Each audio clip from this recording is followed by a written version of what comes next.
So I wanted to read a viral post that I'd seen on Facebook the other day. It's supposed to be from a 17-year-old boy is asking his father if he can take out a girl on a date. And then the viral post is the father's reply to his son. And I'm not the biggest fan of this reply, let me tell you. And you'll know why as I read it to you, because it's not the radical self-respect way. And I'll tell you, people get very angry if you even say you disagree with anything about this post.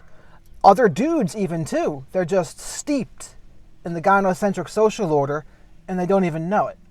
But let's get into the text here and examine it line by line after we read it once. So the text goes, when the kid asked the father, can I take this girl out on a date? He said, that's fine. I want you home absolutely no later than 7:30. Public places only. No homes. No private rooms. No nakedness. Comport yourself as a gentleman. Respectful, polite. Open doors. Offer to pay for everything. Listen way more than you speak. She's the boss.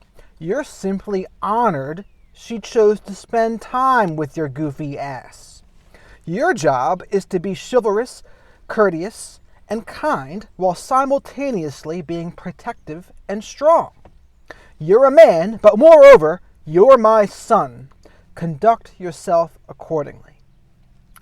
So first and foremost, this guy seems to be way into his son's business and too controlling, smothering, a snowplow parent. And honestly, if a son of mine asked me this one day, I'll say to him, okay, have fun. End of text. End of text. Because what does all this communicate? The theme it subcommunicates is, it sounds like he doesn't trust his son to do the right things. It sounds like, because if you raised your kid from birth, you'd think you know a little bit about your son. You'd think you'd know how he might be. But the tone of this message says something like, well, actually, I don't think you would do the right things unless I told you to. So let's examine this line by line. No home no later than 7:30. I mean, that's pretty freaking early for a date, even for someone who's 17. Like, my philosophy with parenting would be, you let your kids make their own mistakes. The way to control a cow is to give it a large pen. Like, you raised him, let him make his own decisions. Let him make his own mistakes if they're going to be mistakes. But that's just my thoughts. And then public places only, no homes, no private rooms, no nakedness. I mean, 17-year-olds are going to want to have sex and do sexual things. I don't think it's going to work to try to prevent that. And I'd be curious if the genders were reversed in this and the father was saying this to his daughter. How many people would jump down their father's throat saying, oh my God, you're trying to control your daughter's sexuality. You're trying to repress her sexuality. How could you? I bet you that would happen. Now, comport yourself as a gentleman, respectful, polite. Okay, that's not the worst thing. Open doors, offer to pay for everything. I mean, I do that on a date. I assume I'm going to pay for things. Now, there's been times when women throw in little jibes like, do you want me to pay half? And then they'll say something like, oh, you should say no. I'm not really the biggest fan when they do that, but if I'm on a date, I do assume I'm going to pay. And then listen way more than you speak. And I generally agree with that. That's a good thing to do, to listen. The only thing you got to watch out for is if you just ask too many questions. I know some women feel like it's interview mode and it's not fun. So you got to keep it light. And then this is the part I really dislike, these next two lines here. She's the boss. You're simply honored she chose to spend time with your goofy ass. What the hell kind of thing to say to your son is that? She's the boss. You're honored to spend time with your goofy ass. That is such an insecure, subservient thing to say. If you're a guy, if I'm going to teach my son to have confidence, like, hey, actually, son, you are the prize. And yes, you should be respectful and polite, but it doesn't mean that she's the boss in everything. Like, as the guy, I'll say, no, you take charge. You take charge. You know what to do. You take the lead, and she'll follow in your steps. Like, that's more of what I would say to do. And then just to saying you're honored to spend time with, you should be honored that she chose to spend time with you. It's like, what kind of position and mindset is that going to put your son in if he thinks that every woman is doing him a favor by spending time with him? It's like, no.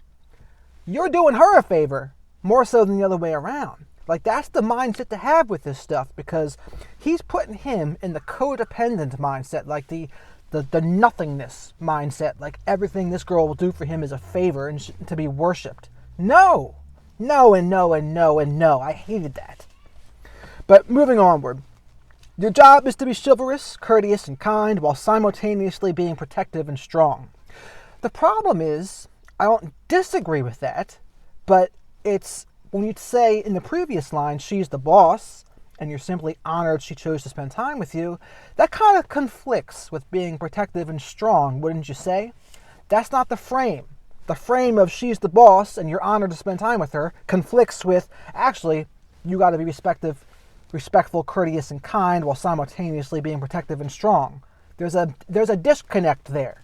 If you're telling her she's the boss and you're honored that she's spending time with you, it's going to be a lot harder for you to be the protective and strong person when you're just grateful she's even spending time with you. Like, what kind of low self-esteem thing to tell your son is that? That's ridiculous. And then finally, you're a man, but moreover, you're my son. Conduct yourself accordingly. Again, it just sounds like this guy doesn't trust his son, and maybe he's trying to score social media points with the gynocentric social order by displaying this text, because I've seen a lot of girls say, boy moms, so to speak, that I can't wait to say this to my son one day. And I'm like, oh, like, no.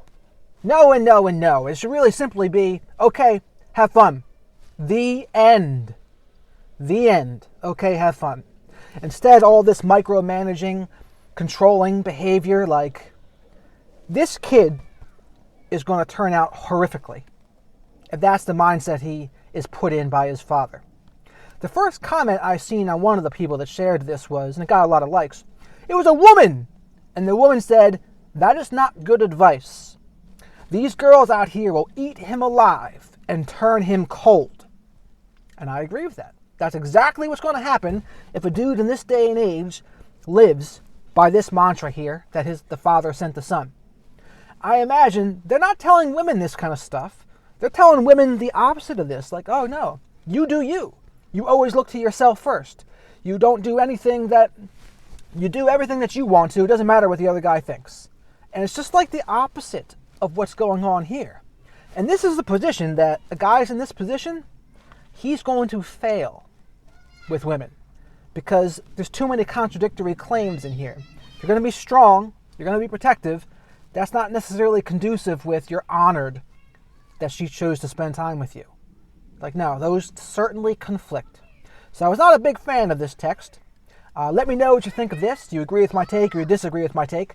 Please like the video if you liked the video. And remember to subscribe to my channel if you like videos about practicing radical self-respect. And in short, this text was not an example of teaching your son how to practice radical self-respect. I hated it. So it's not to say I disagreed with the whole thing, but there was enough of a bad tone in there I really disliked it. So, thanks for watching.